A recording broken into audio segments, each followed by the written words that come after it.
Hi everyone. I wanted to welcome you to English 162 WA and WB for the spring 2014 semester. It just seems like we were taking the holiday.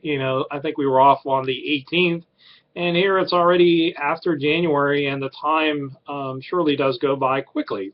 I wanted to welcome you, and I also wanted to talk about the class a little bit.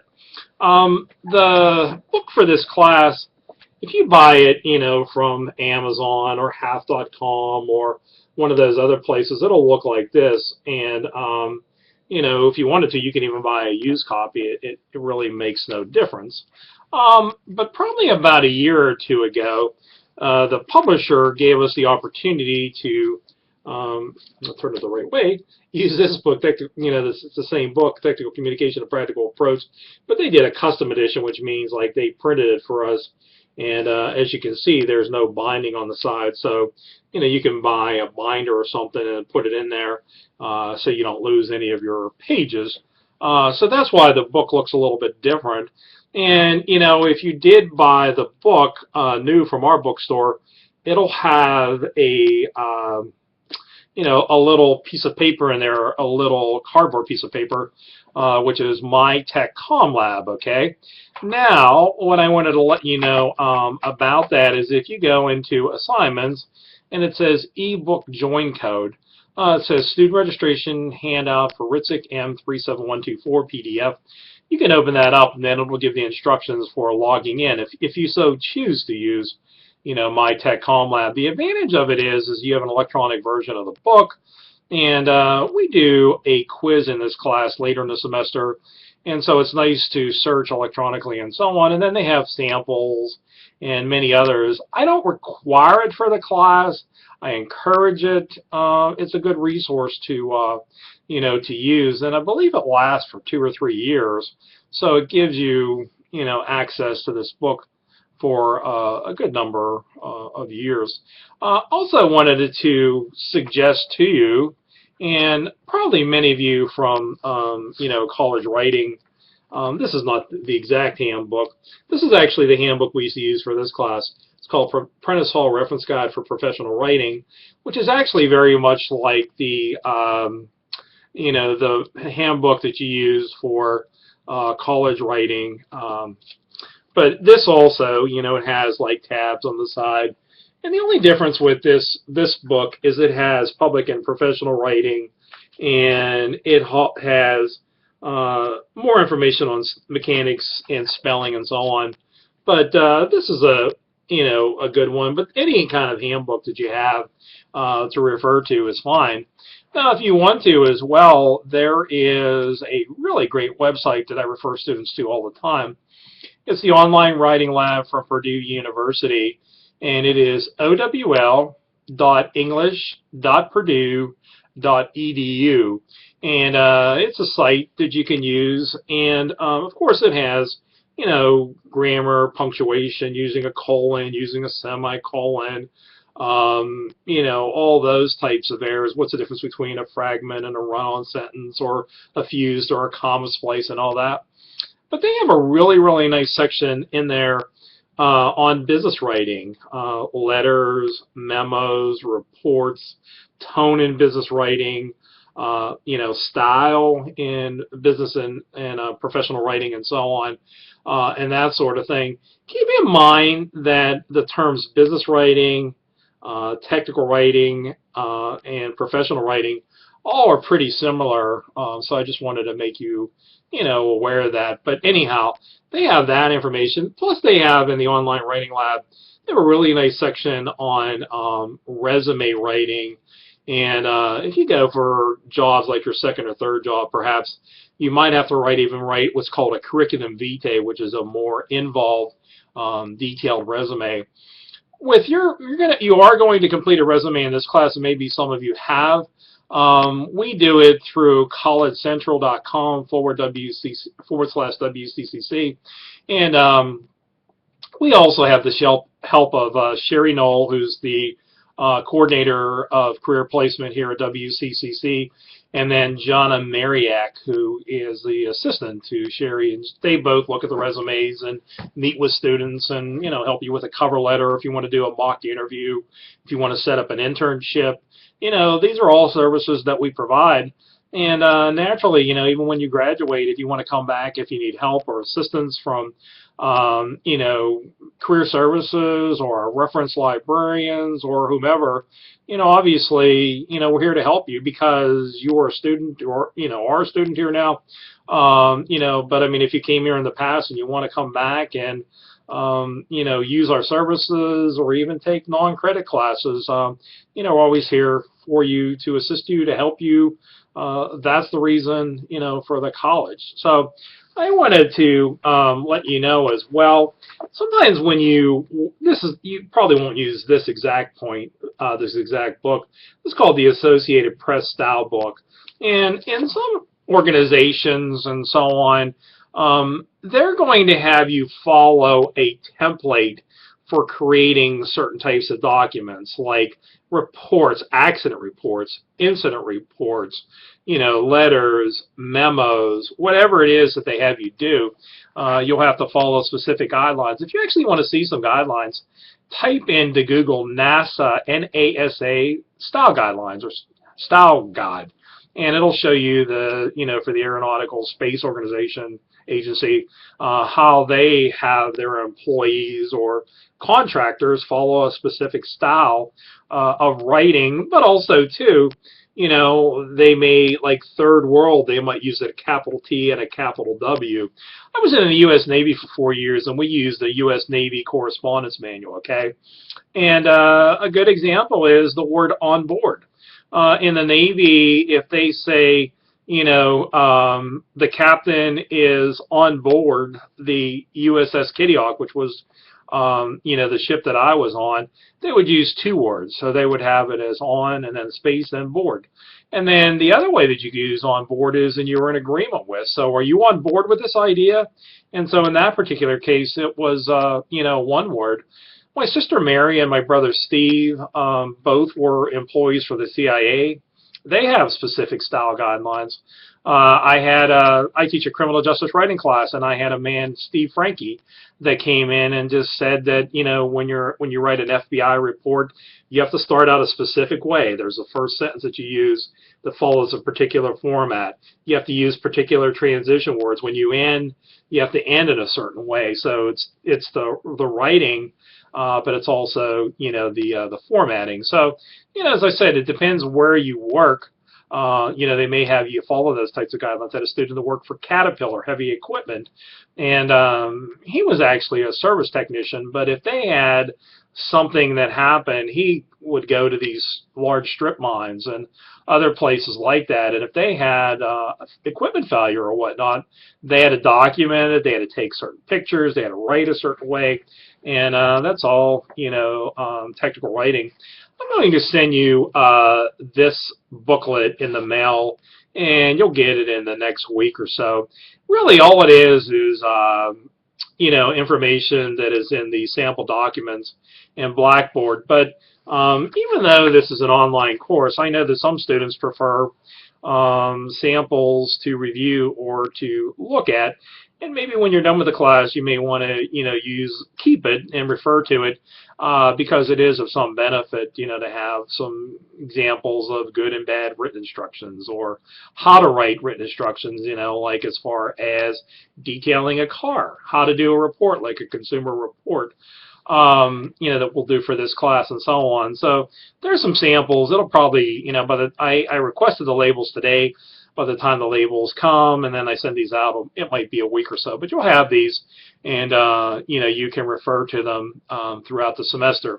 Now, if you look into assignments as well, you can see right there, right under eBook Join Code, I had an email signature block, and that basically just explains how to create a signature block in the WCCC email program. And, that'll include information such as your first and last name, your major, the physical address here of the college, which I have listed, your WCCC email, another email, and then a phone number where I can contact you or anyone to whom you are speaking. And that's a really, really good idea that you want to do that as well, when you're working. So if you're head of technical support or something, the person knows what your title is, who you are, and other ways to contact you. And naturally, if you have a fax, you'd want to list that as well. But ways that people can contact you. I don't know if you've ever seen this also at the end of the signature block. Some people will put like a quote, helping others to help themselves, or doing good for others, or putting bringing technical support to life, or something like that. But if you ever want to put even a famous quote or something about yourself, or spay and neuter your pet, if you're a pet lover or something, you're always allowed to do that, in an email signature block. But it allows me to see who you are and a little bit about you. And then you can see there's assignment 1. Assignment 1 is to basically ask 2 or 3 friends or family members, some of their thoughts about you. And, there's usually about 750 words, a few pages long. But typically you have an introduction, and then for each interview you do, a paragraph of what the people said, and then a paragraph indicating if you agree or disagree. It does help to use some quotes if you wish. But using examples are helpful, because if somebody says you can be a stubborn person, or you can be very determined, or you're fun to be around, to use an example, really, really does help. That's the biggest thing that I would stress for this assignment. Using examples, really does make a significant difference. Now, the information sheet, it's just, you give me your name and your address and your contact information, your major, and so on. And I just print those out, and I keep them in a folder.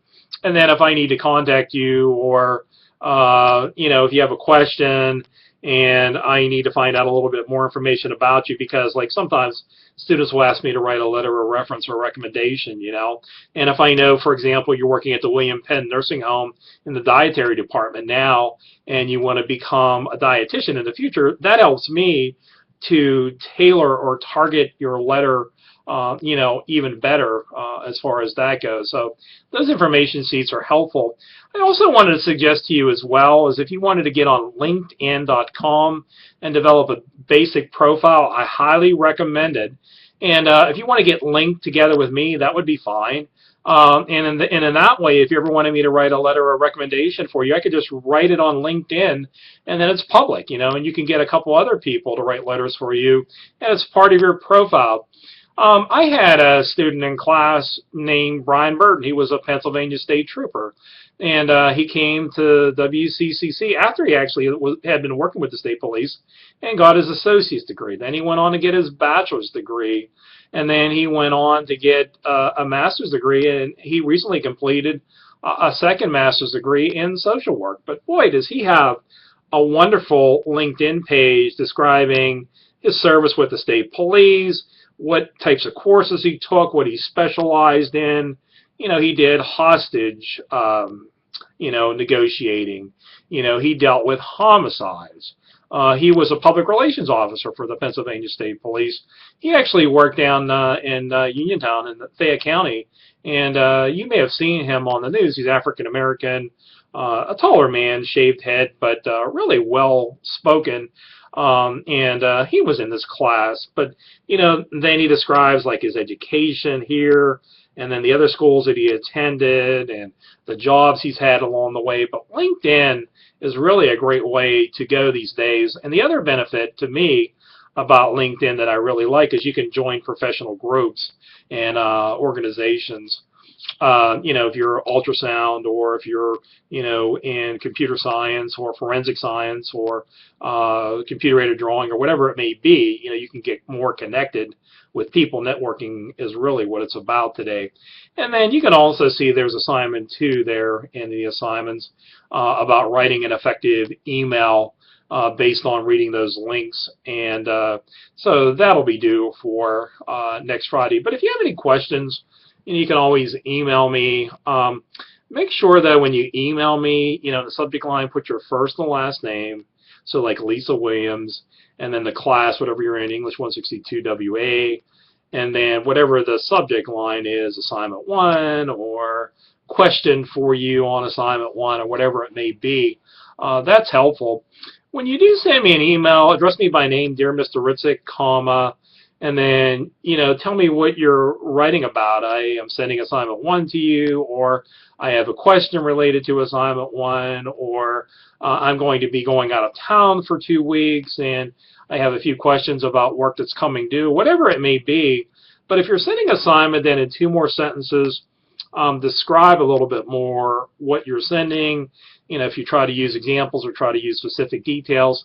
And then at the very end, just ask me for a response in a week. So please respond by, say, like Friday, January 17th or whatnot. So give me a date for response. If you needed something shorter or something quicker, and then naturally, you can tell me that. When you send me documents, for the email assignment, you can actually send it as an email. But typically, other documents, you can attach them and send them to me, and then I'll read them, and then I'll email them, back to you. Ordinarily, send me documents as rich text format, because in that way, no matter if you're using OpenOffice or if you're using Microsoft Word, some people use that, or other programs, I can open them up with no problem. With bigger documents, though, like written instructions or your consumer report or other documents, send them either as a Word document, or if they're really big, send them as a PDF file, which is one of the options that you can have in Microsoft Word. So don't send those as big documents, as rich text format, because they're just too big. But for the most part, just send the rich text format, and I can open them up and have no problem, because sometimes I'm on my office computer, sometimes I'm on my laptop, and then I also have a Kindle, and sometimes I'm at a hotel, and so it's easy, especially like I said, for these rich text format, you can open them up pretty much on anything. And I also wanted to let you know too, is if you ever send something like Microsoft Publisher, if you're sending like a document, like my wife works in the early childhood education program, and she sends out a monthly newsletter. She always sends it out as a PDF, because anyone can open a document on a smartphone or any type of device. So I just wanted to mention that. I do encourage you with an online course to preview the assignments earlier in the week, and then if you have questions, ask them. On Monday, Tuesday, Wednesday, and even part of Thursday, I'm really not exceptionally busy. Once I get to the second part of Thursday, and then Friday, Saturday, and Sunday, some days I have, some weekends I'm looking at more than 100 emails. So in that way, if you send me something on Friday, you have a question, it's going to take a lot longer to get a response. Now, I wanted to tell you though, if you're sending me an email and you want me to really look at it right away, there's a red exclamation point. It's for high importance. Of course, you can, check that, and that's something that you can do. And then one of the other things, of course, like I said, when you attach a document, that's fine, because I want you to attach it. I'll read it and I'll send it back to you, with my comments. I'm looking at the Outlook version on my computer. But if you're using the web-based version, there's even like in options, okay, there's even a place in there if you want a read receipt and a delivery receipt. I actually did that for my income taxes last year. I wanted to make sure that my accountant received something, so I did both. And so that way, the person actually received it and they actually read it. But if you're ever doing that for this class or another class, you can do that. I think that basically covers what we need to do. And, naturally, if you have questions, you can always email me. If you want to, you can leave a message here at school. And then I also have my phone number on the the syllabus, my home phone number. So, I don't mind you call me. The only time I don't want you to call me is between midnight and 6 a.m., but, or something like that. But otherwise, I'm available for you. And, I'm also available for you after this class, because I really want students to succeed. And I'm obviously happy that you chose WCCC. I mentioned my sister Mary. She was the first member of our family to go to college, and she graduated from high school in 1976, and she graduated from here in 1978. And she worked for a time at St. Vincent in the dean's office over there, and then she ended up being with the CIA for over 20 years, and she recently retired. Actually, I guess she was with them for more than 30, more like 30 years. But anyhow, she has a degree from WCCC, and she's done very, very well. My wife has a degree from here in early childhood education. My son Paul just graduated from here, and he's at IUP. So I have a lot of familiarity with the school, obviously. And I've taken probably 20 credit courses and probably just as many non-credit courses. The non-credit courses here are phenomenal. I've taken a lot of computer courses, but I've taken dancing, digital photography, and so much more. I mean, this is a great place, and you and your family, will get a lot of benefit from your connection to this college. So that's it. I'm at 21 minutes, and I don't want to talk all night. I just wanted to introduce the class. So hopefully this introduction has helped. Thanks.